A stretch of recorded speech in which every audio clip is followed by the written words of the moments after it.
I playfully, but somewhat seriously, argue that we shouldn't call it trial and error. We should call it Mm, trial and failure.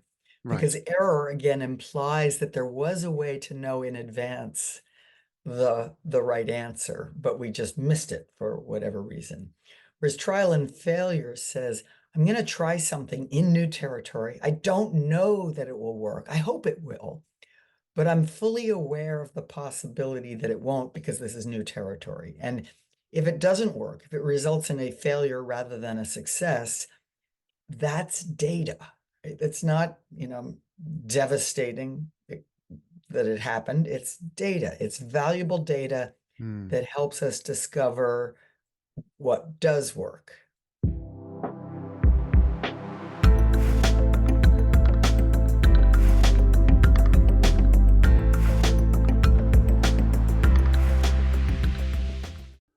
So I'm double, triple checking now.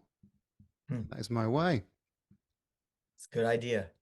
I mean, you want to prevent the basic failures. The There we go. We're straight into it, aren't we? We're straight into the basic failures of a routine and a process and learning Right. from that Yeah. awkward moment of realizing I'd lost it. And Despite being in familiar territory.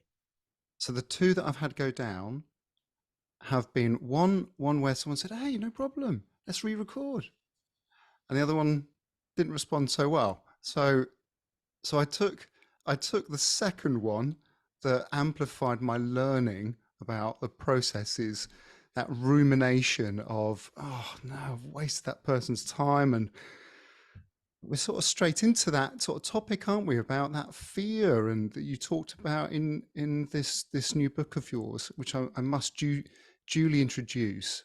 Right Kind of Wrong. What a title, Amy. What inspired you to write it? This is a topic I have been pondering and studying for 30 years. And truthfully, what inspired me to write it was a colleague who said, You must write this book. And I said, But I've written so many articles already. Do I really need to write a book? And there's so many books out there already. And she insisted that the book she wanted to read about failure had not been written. And she talked me into it. But more substantively, I do think that there was value to putting it all together. And an article can maybe go deep into what's an intelligent failure, why should you have more of them, but to really lay out the full landscape was I think a useful exercise. The title of the book to me felt intriguing because I was able to sort of point to cases, particularly in my field of sport performance, where I don't think there is a sense of the right kind of wrong. I think wrong is wrong, and it's quite binary in that sense that if there is a failure or a loss on the scoreboard, that dictates everything. The sort of common parlance of on a Huh. Monday after the weekend results, it's a lot easier when we win.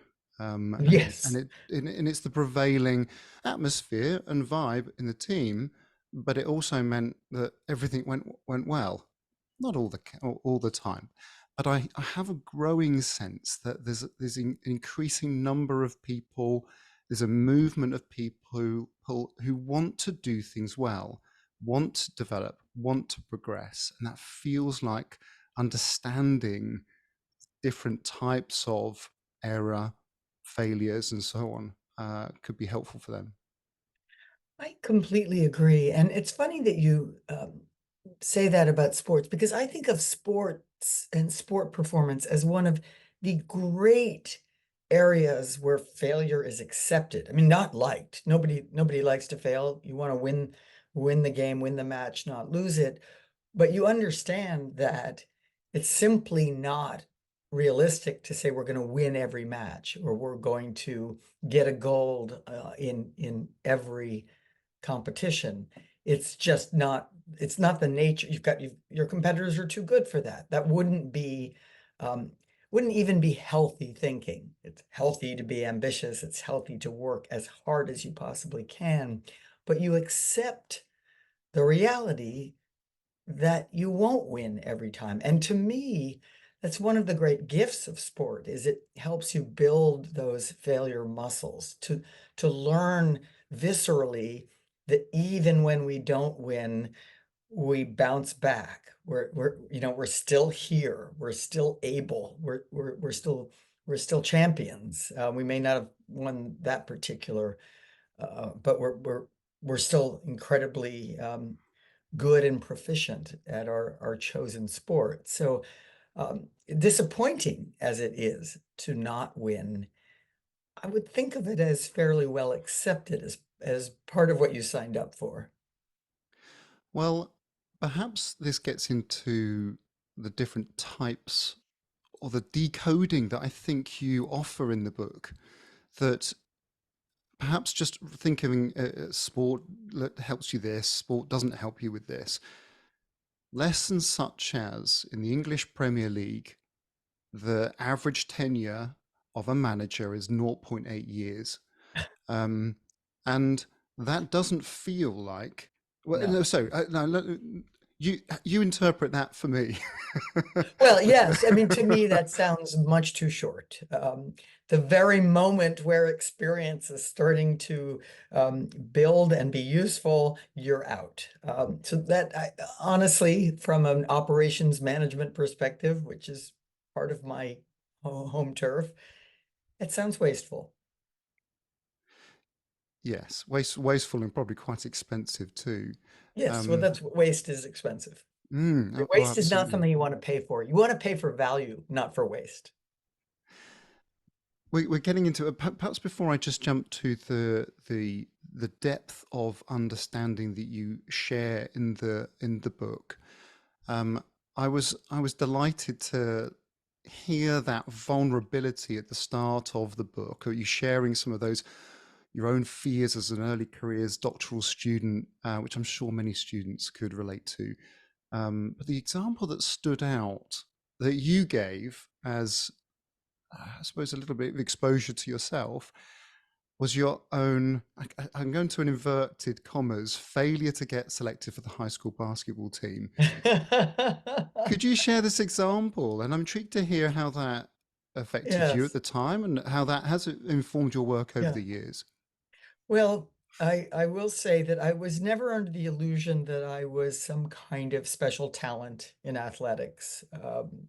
And in fact, I very much care about sport. And growing up, I was pretty competitive with a friend of mine in sailing, right? So I did engage in competitive athletics, but sailing really was a very cognitive uh, game, and I continue to do it today, which shows you Mm. cognitive. But in high school, of course, the cool kids are doing something, and certainly many of my friends, we didn't, the high school I went to didn't have a lot of sports. It was in New York City, but we had volleyball in the fall, we had basketball in the winter, and mostly gymnastics in the spring, but there were other things as well. And so that was really the only team I could try out for. And I liked, and to this day, I still like basketball, but I wasn't very good at it. And what was particularly emotionally difficult about not getting selected was that the coach put up the list of those who Mm. were accepted and the list of those who were not. And the list of those who were not had only one name on it, mine. Right? So that has an extra bit of embarrassment and shame associated with it.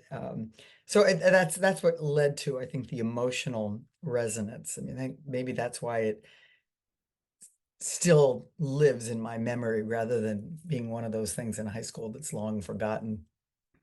Well, I'm intrigued to know what sparked your interest in psychology. I wonder whether that was a moment that was part of the Possibly, I set accumulation. out in as an undergraduate, I studied engineering and did only problem sets, no very little writing of papers. So it took me a while to discover my real calling, I have to say. But maybe you're right. Maybe that did spark an interest. Mm. And so, as I mentioned, I'm keen that psychological safety is a factor in teams and environments in sport uh, becomes part of the skill set and the awareness of the tools that might be available to improve those performances, but also how it feels. I wonder if you could just, for those who are unfamiliar with it, we've had Tom Geraghty on previously talking Oh, about psychological safety, but for those who are unfamiliar, could you define that yeah. for me? Psychological safety describes a climate where you believe you can speak up readily with ideas, questions, concerns, and yes, even failures, right? So it's permission for candor. It's a sense of felt permission for candor. It is not an environment of comfort or ease or just 100% acceptance of everything, tolerance of everything. In fact, it was conceptualized early on by me as a learning environment, right? One where we can do the uncomfortable things we have to do to get better. And I think that's true for a sports team as well as for a work team, where if you want to be better tomorrow than you are today, you're going to have to do some uncomfortable things. And not every team at work is sort of set up for that. And that describes the environment where it does seem a bit more plausible. And you make the case that better teams don't necessarily make more or less mistakes, but they are more able to freely discuss them in that sense. Yes. And in that early study I did of hospital medication errors and adverse events related to human error and team error, um, I had to conclude from that study that we didn't know the actual error rate because the reporting bias was too strong or too likely. So that I don't actually know. I can't say from that study anyway that better teams don't make fewer errors. In fact, I would still argue that better teams make fewer errors. And we have data on that from some other contexts. But in that particular context, there's no way to know what the actual error rates were. All we know is the reported error rates. And once that was a kind of blinding flash of the obvious. Once I realized that the data we had were not error data handed down from God, they were error data collected through human processes. And humans are pretty good at sort of covering up their imperfections when they want to. Is there a bias for that? Is there an evolutionary rationale as to why we want to avoid blame or shame, or Yes. rather than dealing with the facts of the matter or reflecting objectively?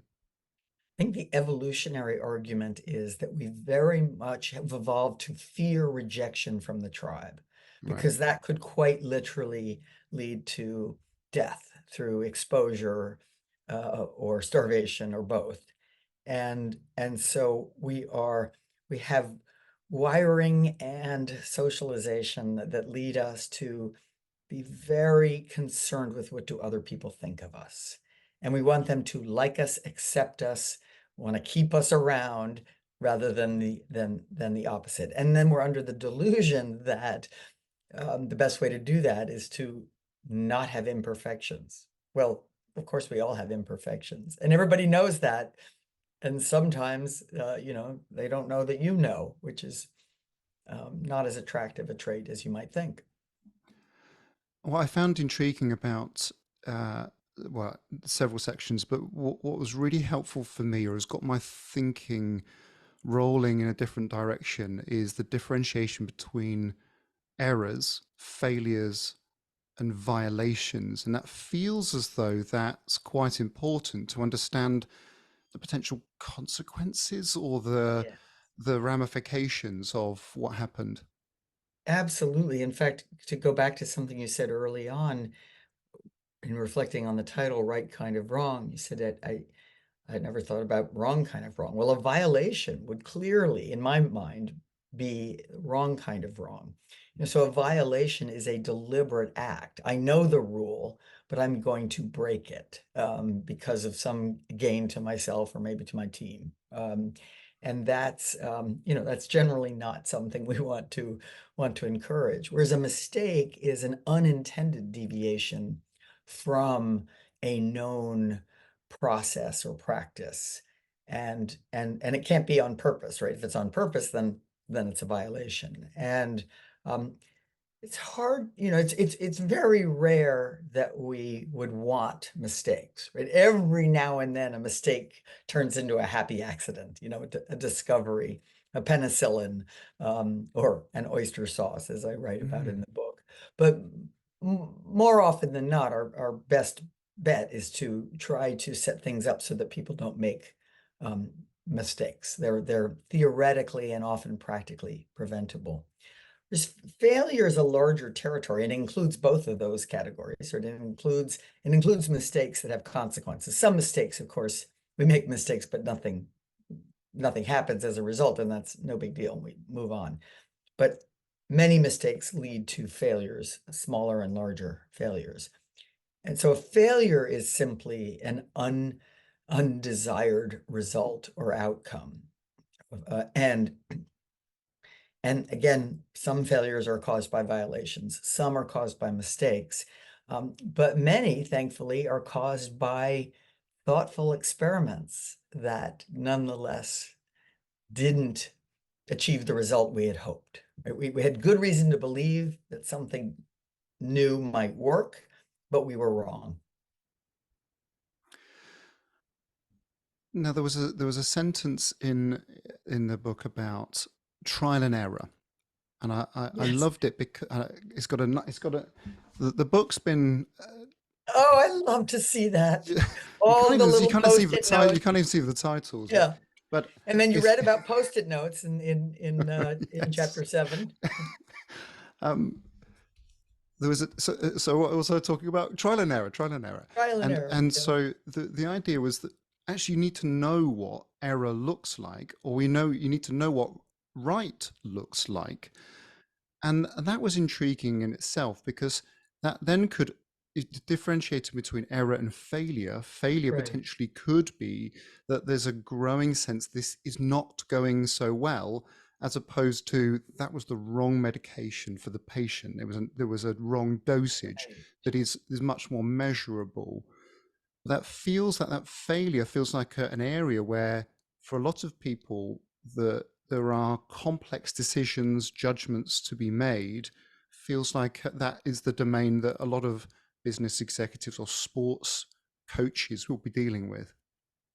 Yes, and I playfully, but somewhat seriously, argue that we shouldn't call it trial and error. We should call it Mm, trial and failure. Because right. error, again, implies that there was a way to know in advance the right answer, but we just missed it for whatever reason. Whereas trial and failure says, I'm going to try something in new territory. I don't know that it will work. I hope it will, but I'm fully aware of the possibility that it won't because this is new territory. And if it doesn't work, if it results in a failure rather than a success, that's data. Right? It's not, devastating that it happened. It's data. It's valuable data Mm. that helps us discover what does work. And that's that. I mean, that's just so interesting, that data aspect of information. And it's certainly one thing that I've noticed that sports do well. They debrief. Yeah. How did it go? What went well? What didn't go Yes. so well? What will we do differently tomorrow? Performance environments that are really looking to facilitate development for tomorrow are extracting the intelligence from yesterday and that experiential aspect. That's really interesting. And that is the other great thing about sports, I think. And the other reason why it's such good experience and such good background for people because they can find themselves getting in the habit of reflecting on yesterday's experience or today's experience and figuring out what it offers for tomorrow. And when that becomes a habit or routine that you regularly engage in, that's just a powerful life skill as well.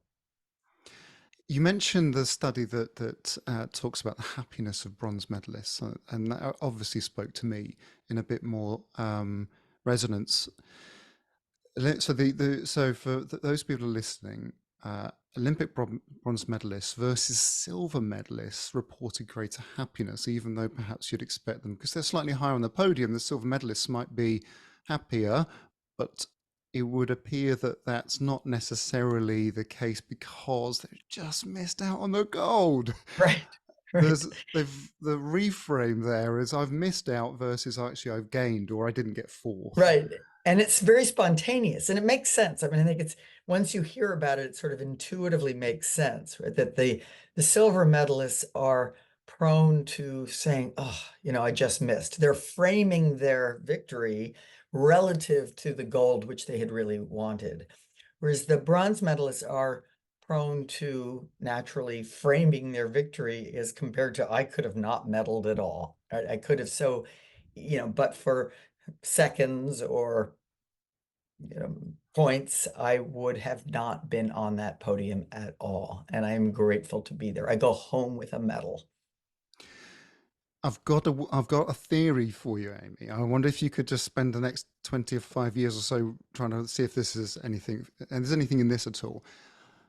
Having worked as a scientist supporting athletes and coaches, I think it is so much easier to work with a bronze medalist coach. So the Huh. bronze medalist has gone into coaching and they don't know it all. You try and talk to an Olympic gold medalist who's gone into coaching, it's very difficult to get an idea across the line because it didn't necessarily Right. it didn't necessarily do it themselves. So That's fascinating. it's very anecdotal. However, I Yeah, can give you citations if I need to of Olympic gold medalists who will just bounce the idea back to say, didn't work for me. I didn't try it. I didn't use that. therefore. And it's quite difficult to get the Olympic gold medalist to sit down after the event to do a thorough, nice, reflective practice piece of what went well, what didn't go so well. Well, I've got a gold medal, so I'm very happy. I don't really need to have this conversation. Thank you very much. I'm off to open a supermarket. Um, Whereas it's obviously, if it hasn't gone well, sometimes that is, I can think of a number of examples of it hasn't gone well the year before the Olympics, and it's somewhat of a relief because you think, right, we're going to be open to different ideas and debriefing thoroughly, and we are going to have that candor and that safety to explore and tell it like it is, because we're working on the back foot, looking to pursue that goal. I love that. And actually it sparks two thoughts. And one is that just the general idea is that and research shows has support for this, that it's harder to learn from success than from failure. Because Right. success is not very diagnostic, right? You succeeded, you got a gold medal, but it's not immediately obvious. Did you get that gold medal because you outworked everybody? Did you get it because, you had a particularly good day? Did you get it because the other guys kind of didn't do, for whatever reason, their best that day, right? There's any number of factors that could have explained that success, and you are not well positioned to differentiate among them. There's no differential data to help you, and so you're likely then to fall into the trap of believing that that success was accounted for by all the things you think it was accounted for, my good looks, whatever, right? So that's a little bit of a trap. And then they over are at risk for over attributing, that success to expertise in how others would succeed, right? Who are not them, who are different from them. Whereas failure almost necessarily gives you clues along the way, right? Well, ooh, we didn't do that quite as well as we should have, and so we can hone in on it and get useful information that helps us going forward. In business, there's a saying you sometimes hear, which is that nothing fails like success, which sounds paradoxical until you realize, no, what that means is once you're a market leader, once you've got, great revenues, great profits, you are at risk for being reluctant to change things. And yet the world keeps changing. So you're at risk for this beautiful formula that explained your success yesterday, but it's not going to guarantee your success tomorrow. That idea of changing whilst you're winning, in that sense, Yeah, it's a very it's hard, right? difficult business case to get the troops rallied behind an idea of we're going to change this up, even though we smashed our targets. That's Yep, interesting. everything's going well today. If it ain't broke, don't fix it. Well, not actually the right advice, right? If it ain't broke, keep in mind the world is changing, and it's our job to change at least as fast as the world is changing Hmm. to stay ahead of it. And that casts my memory back to a conversation on the podcast previously about goals, and I'm interested to get your interpretation of around the concept of failure versus goals. Hmm. Um, I had Christian Swan on talking about how SMART goals are perhaps one of the least effective of forms, particularly the A and the R part, the achievable and realistic part of SMART goals doesn't set the challenge enough. It doesn't stretch the ambition enough. It doesn't necessarily act as a powerful motivator. But I'm intrigued to get your thoughts there, because if you do set those goals out of your reach, Right. the chances of failure, and therefore, if you're a CEO or if you're a leader or a coach, potentially there's going to be greater failure felt in the team. Right, which can be emotionally challenging to cope with. So I think the way to thread that needle is to accept that goals are motivating, right? And stretch goals are motivating, but treat them not as future facts, but rather as hypotheses. Like, this is what we Mm, believe we might be able to do if we really work hard and a bunch of things actually go our way, right? Here's our ambition. Let's talk about it as that ambition, but it's a hypothesis, not a future reality, so that we can, and this may just sound like words, but what we're trying to do is not let us fall prey to the error of thinking that not hitting a stretch goal was in fact a failure. Rather, I mean, doing, really lousy, that's a failure. But if we don't achieve something that in our wildest dreams we thought might be possible, that's not a failure, right? That's just a stepping stone on the way. If we get close, or if we get further than we've ever been before, we have achieved. mm. And if I could just ask you to share the body of the book around this idea of context, um, Mm, consistent, variable, and novel, and the respective types of failure: basic, complex, and intelligent failure. yeah, I would love you to just expand upon that, and sure. if from the point of view specifically of being able to help people decode what Mm. might be experiencing at different times, because I would imagine that most people will experience different versions of those in fast-moving environments like sport. And so it's such a simple, and I apologize for it, but it's such a simple classification system. But in my experience, especially studying organizations and executives in mostly business, but other sectors as well, um, it's not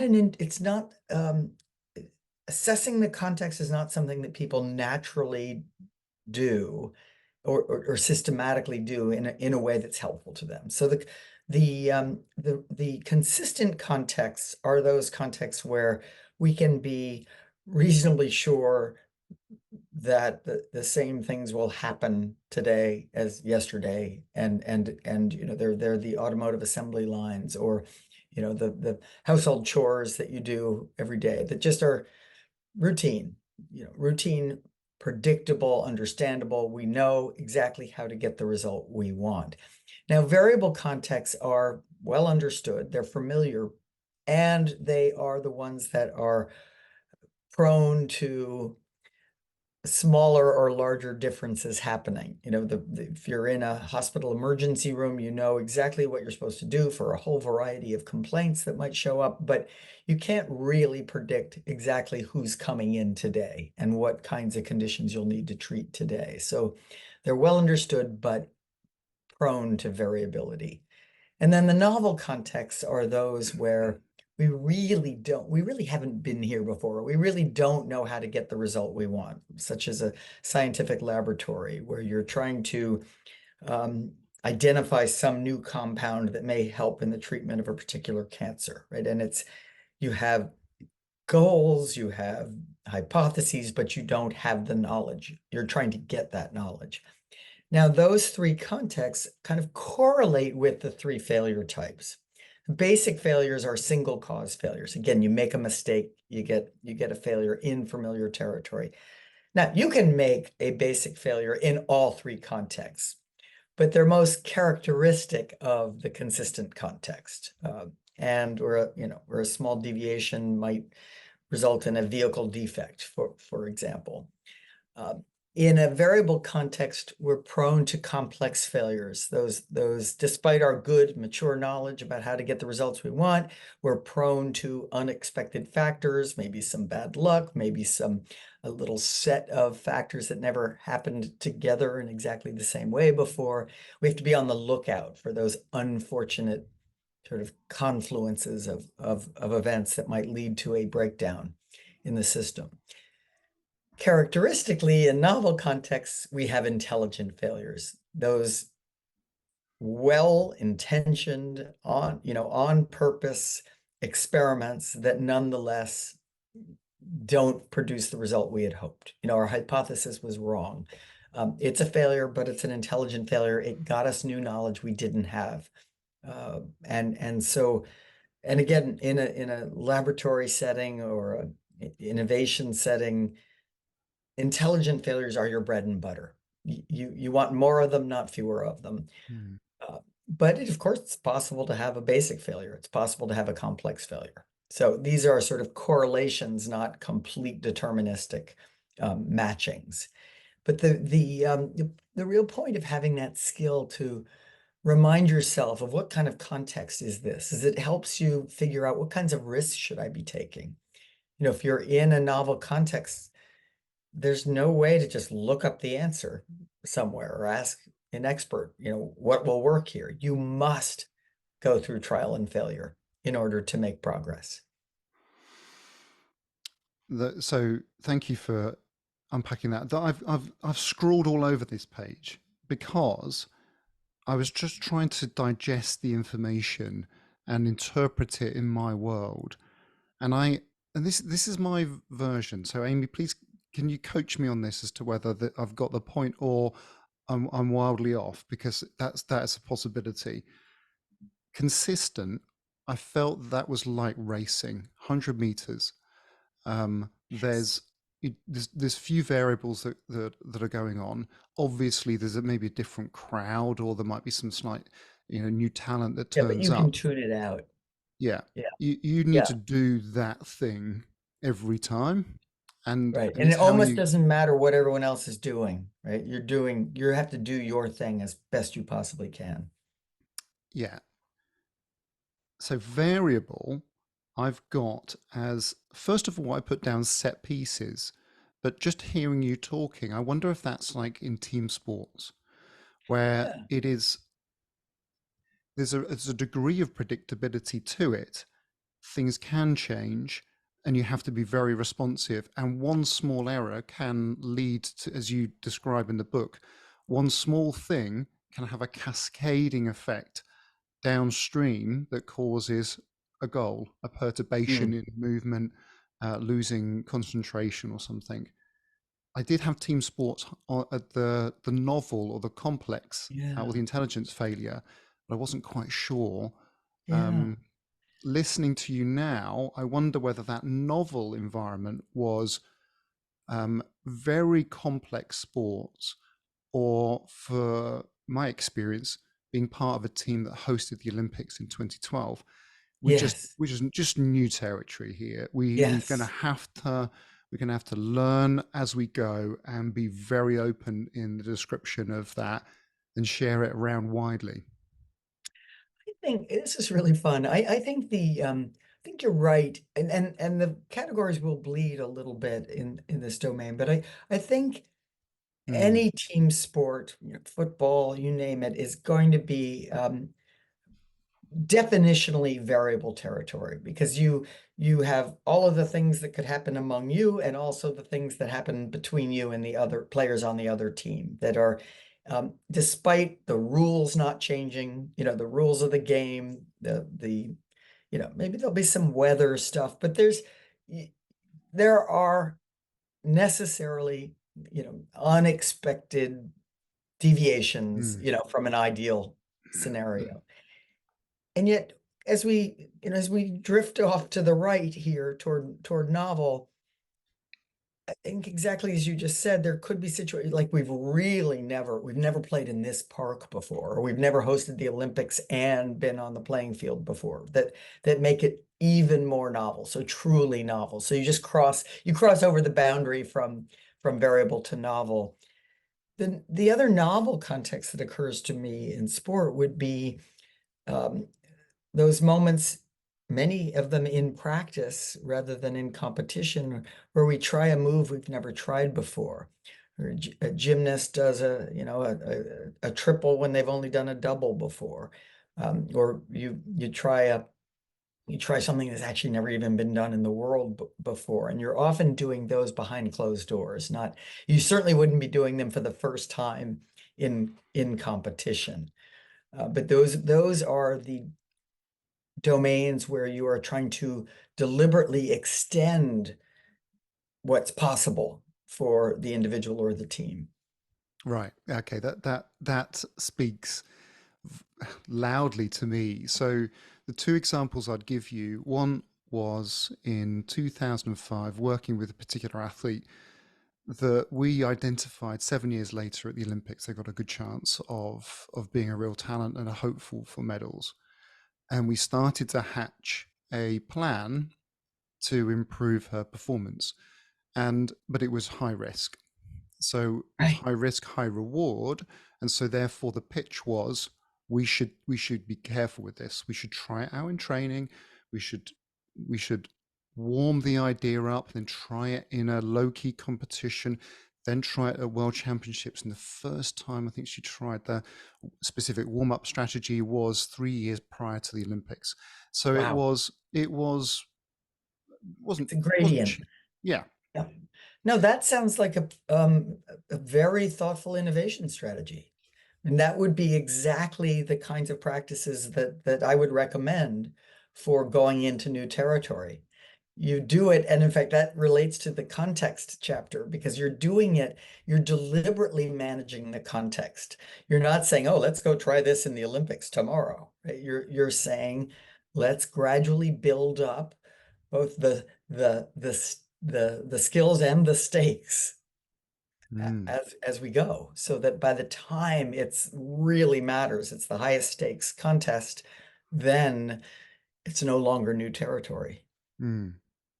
And so that was one of the characteristics of failure that's intelligent, trying to make those changes as small as possible. Exactly. So potentially that you're just staying safe. And I think that high risk, high reward area is often a place that in sport people don't want to go to because of the high risk aspects of it. Right. But if you're taking an innovative approach to it, that's small changes over time, yeah, that really that section was superb. And when I talk about risk, or when we talk about risk, I identify three kind of domains of risk, and probably all three apply in sports to a certain extent. But one is just human safety and harm. Right? You don't want to Right. get injured by doing something too large too fast, or too different too fast. There's financial, and that applies in a variety of ways, I'm sure. And then finally, there's reputational, and reputation really matters in sport.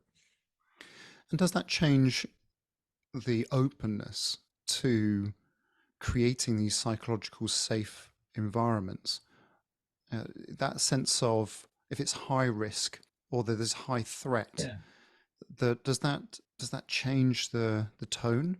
Yes, I think what you're trying to do when it's high risk, or high threat is minimize both, right? You want to stop and have an experimental strategy that's more thoughtful, that doesn't require you to take larger risks than is wise.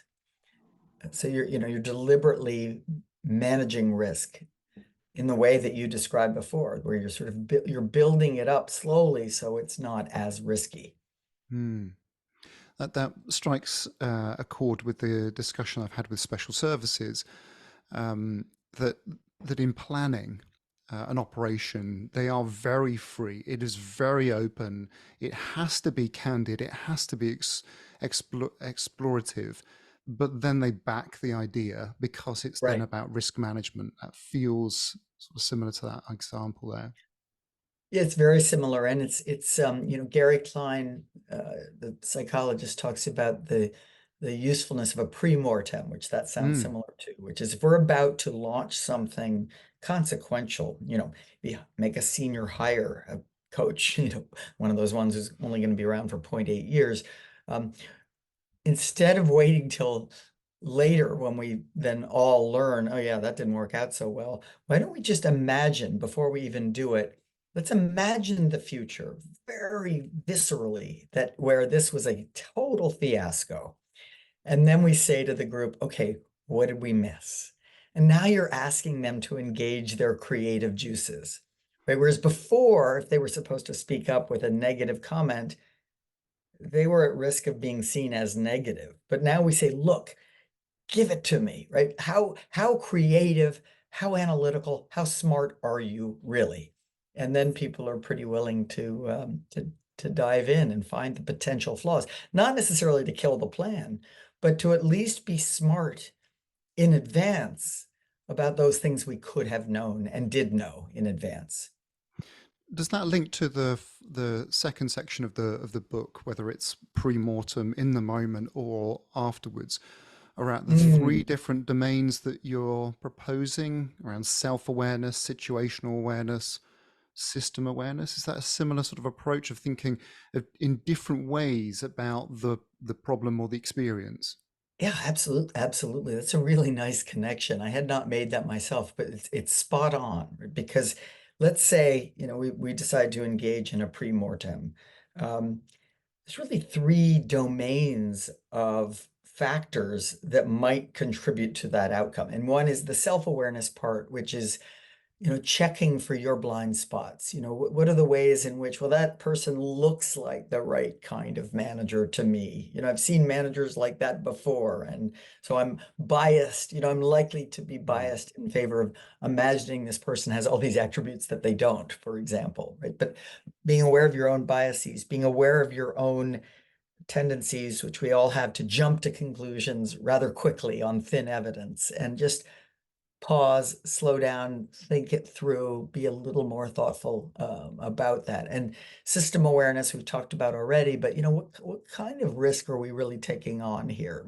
Small, medium, or high? And what kind of context is this? And let's just make sure we've taken that into account. And then finally, system awareness has to do with stepping back to see how the relationships between elements of our plan might inadvertently create failures that we hadn't thought of before, but could have thought of if we gave ourselves the opportunity.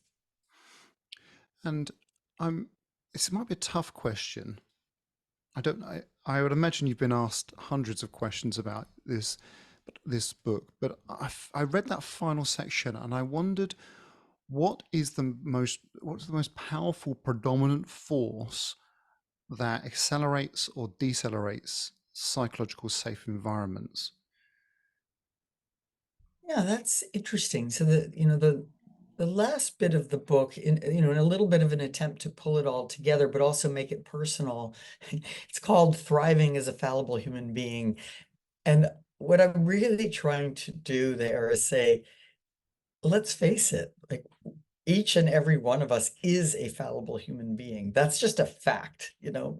And the sooner we kind of accept that and are willing to joyfully go through our lives and our work anyway, you know, rather get over the idea that we're supposed to be perfect, then all sorts of, you know, good things open up. And that is part and parcel of creating psychologically safe environment, because I'm a fallible human being among working with, teaming up with other fallible human beings.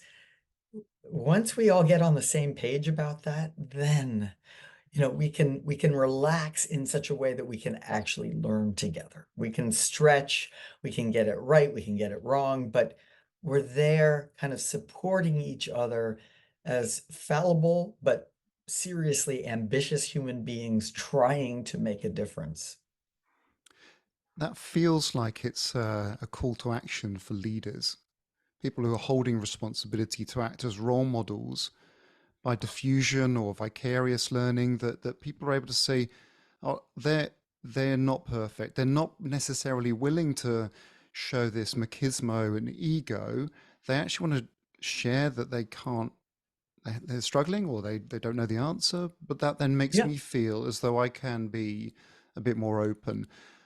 How would that how would that relate to people who are under perhaps a different type of leadership that is a little bit more Like most people. yeah, I think that sometimes when I work with businesses and teams, and sometimes the leader's saying the team need to sort this out, the team is saying the leader needs to sort this out, and they're not necessarily coming together, but giving the team some agency to create some sort of movement. How would you suggest that they try and encourage that?